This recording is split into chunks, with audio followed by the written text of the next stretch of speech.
अस्सलाम वालेकुम नाज़रीन, मैं आपका मेज़बान मोहम्मद शरफुद्दीन सच न्यूज़ में आपका इस्तकबाल करता हूं। आइए देखते हैं आज की अहम खबर। हैदराबाद के पुराने शहर निजामिया तिब्बी कॉलेज से है सच की ये खुसूसी रिपोर्ट। जेएनयू के प्रेसिडेंट साई बालाजी ने शिरकत की और कहा कि 3 मार्च को जेएनयू की जानिब से सीडब्ल्यू और एनआरसी के खिलाफ चलो दिल्ली प्रोग्राम निकाला जा रहा है। वाज़ेह रहे कि पुराने शहर के निजामिया तिब्बी कॉलेज के स्टूडेंट्स कई दिनों से सीडब्ल्यू और एनआरसी के खिलाफ प्रोटेस्ट कर रहे हैं। साई बालाजी ने कहा कि ये काला कानून है जो सिर्फ मुसलमान ही नहीं बल्कि सारे देशवासियों के लिए एक खतरा है। बहरहाल हैदराबाद के पुराने शहर निजामिया तिब्बी कॉलेज से आइए हम आपको दिखाते हैं ये खुसूसी रिपोर्ट। इस मुहिम में आगे हैं कि हम दोबारा उस आज़ादी के लड़ाई के एक एक पल को याद कर रहे हैं, एक एक पल को, कम नहीं ज्यादा नहीं, एक एक पल को। अगर भगत सिंह ने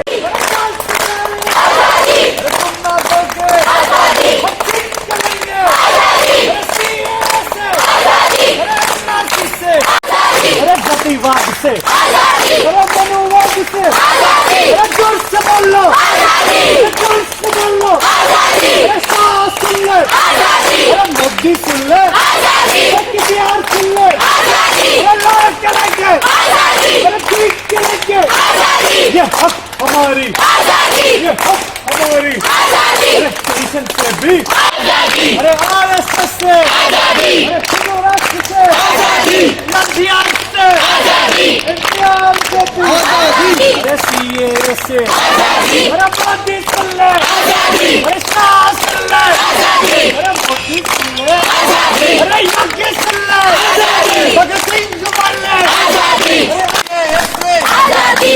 इंडिया से, आजादी, बीजेपी से, आजादी, भूखमरी से, आजादी, अरे हत्या से, आजादी, बीजेपी से, आजादी, एनआरसी से, आजादी, सीएए से, आजादी, एनपीआर से, आजादी, अरे हत्या से, आजादी, आजादी, हिटलर चाइल्ड से, आजादी, अरे मोदी चाइल्ड से, आजादी, अरे मोदी चाइल्ड से, आजादी, तेरा चाइल्ड से, आजादी, अरे तेरा चाइल्ड से, आजादी, प्रबंधक से, आजादी, मनोहर से, आजादी, अरे फतेहवाद से, आजादी, फतेहवाद से, आजादी, अरे डॉक्टर मांगा, आजादी, लॉयर मांगा, आजादी, तमाम मांगा, आजादी, अरे जेएनयू बोला, आजादी, जामिया बोला, आजादी, अरे आईआईटी बोला, आजादी, बोला, आजादी, आजादी, आजादी, आजादी, आजादी,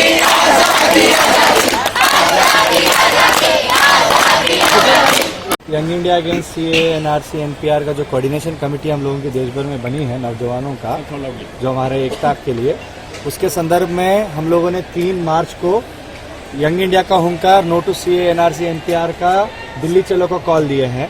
देश भर में हर जगह जाके लोगों से हम संविधान के पक्ष में जो लड़ाई हम लड़ रहे हैं उसके पक्ष में गोलबंदी करते हुए दिल्ली चलने का प्लान लिए हैं। ये जो सरकार ने सीए एनआरसी एनपीआर को लागू किया, ये तो बेहतरीन बात है कि पहली बार इस देश में ऐसा हो रहा है। जो जनता सरकार को इलेक्ट करता था, हम लोग इलेक्ट करके उनको चुनते थे, उल्टा सरकार अब कह रहा है चुनने के बाद हम आपको सिलेक्ट करेंगे। इलेक्शन से सिलेक्शन मॉडल में सरकार जा रही है, हम अपने वोटर को करेंगे। ये खतरनाक इसलिए है क्योंकि ये देश, ये संविधान और ये लोकतंत्र चलाने वाले लोग, नेता हम भारत के लोग हैं। संविधान की जो 3 पंक्ति है, हम भारत के लोग, उन्होंने संविधान दिया, उसके आधार पर सरकार आई। अब सरकार पलट के कह रहा है नहीं, आप भारत के लोग नहीं हो, आप कौन भारत के लोग होंगे हम सेलेक्ट करके बताएंगे।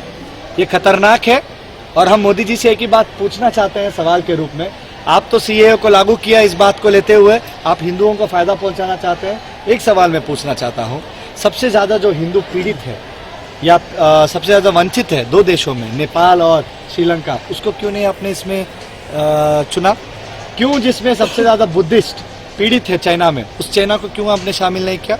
इसका मतलब आप हिंदुओं को फायदा भी करना नहीं चाहते। मुसलमानों से झूठ तो बोल ही रहे हो, देश के तमाम लोगों से झूठ तो बोल ही रहे हो, और जिन हिंदुओं के लिए आप अपना राजनीति भी चमकाना चाहते हैं उनसे भी झूठ बोल रहे हो, क्योंकि आपकी राजनीति ना हिंदू का है ना मुसलमान का है, आपका हिंदुत्व का है, हिंदू राष्ट्र को स्थापित करने के लिए है।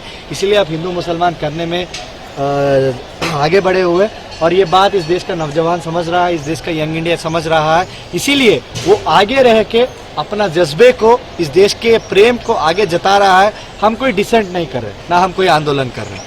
हम हमारे संविधान के पक्ष में खड़े हैं। अगर कोई इसका विरोध में खड़ा है, संविधान के विरोध में, वो मोदी शाह। सर, जिस तरीके से आप लोग ये लड़ाई लड़ रहे हैं, गवर्नमेंट एक तरफ क्लियर कट है कि हम वापस नहीं लेंगे और हमारा जो स्टैंड है क्लियर है, तो आगे आप लोग का क्या प्लान रहेगा? इसके कैसा आगे आप सोचते हैं कि कैसा होगा? 200 साल लड़के हम लोगों ने हमारा संविधान को हासिल किया।